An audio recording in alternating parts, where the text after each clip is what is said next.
So if we're going to be the church with one another, we're going to have three conversations. The first, we need to have a daily, life-giving conversation with God. Second, we need to have at least a weekly soul-connecting conversation with another disciple. And third, we need to have a soul-connecting conversation with a non-believer or a not yet disciple. And so today, what we'd like to do is focus on how do you have a life-giving conversation with God.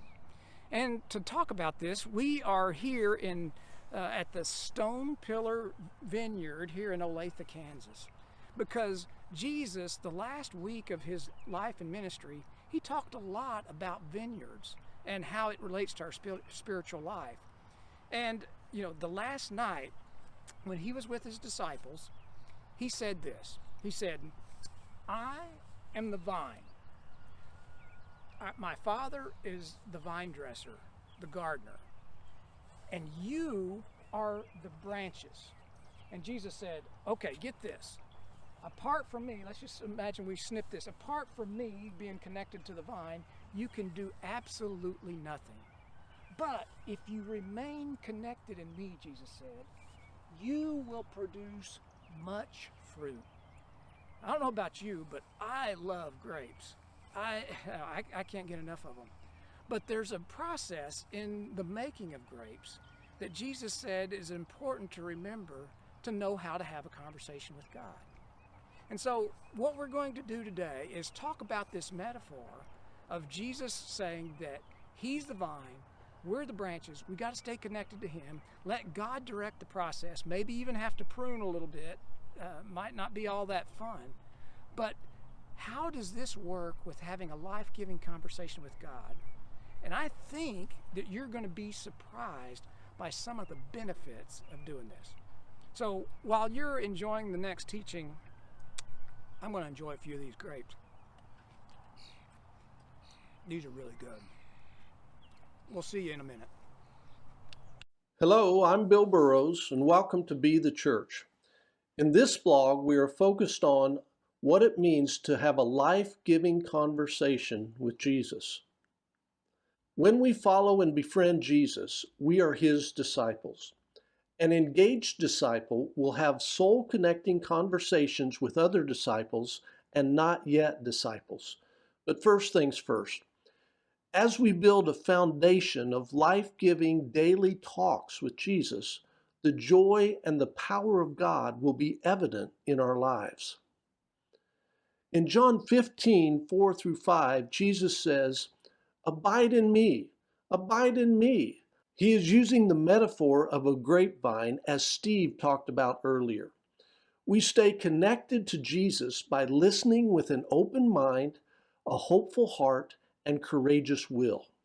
These are needed to have life-giving conversations.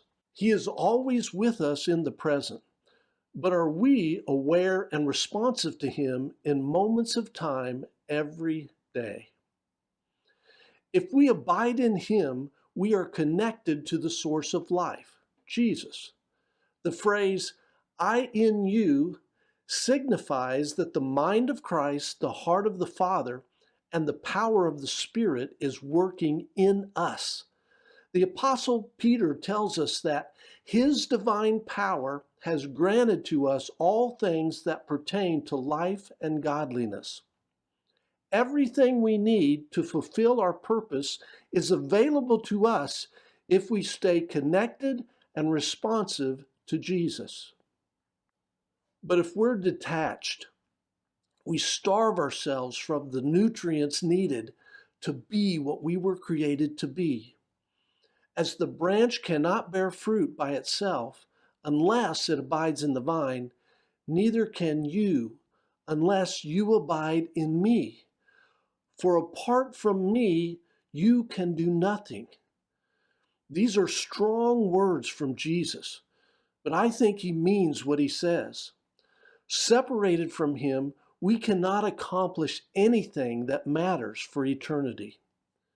We will not produce fruit. As a branch, we must feed on the source of life, Jesus. Whoever abides in me and I in him, he it is that bears much fruit. When we do it, it makes all the difference in the world. By this my Father is glorified, that you bear much fruit. When we stay connected to Jesus through daily life-giving conversations, we will produce a truckload of spiritual fruit. This shines a spotlight on God the Father for all to see. It raises God awareness in the hearts and minds of the people in our families and communities. It has one more very important effect. It's found in the last part of verse 8. By this my Father is glorified, that you bear much fruit and so prove to be my disciples. If you were arrested on the charge of being a disciple of Jesus, would there be enough evidence to convict you and pass sentence? When we have a daily life-giving conversation with Jesus, we stay connected and prove to ourselves and everybody else that we are his disciples. Up next, we're going to talk about the benefits of having that life-giving conversation with Jesus. To join our community and keep up to date, follow us at Play Story Eat on Facebook, Instagram, and Twitter. Please like and comment on our posts to spread the word.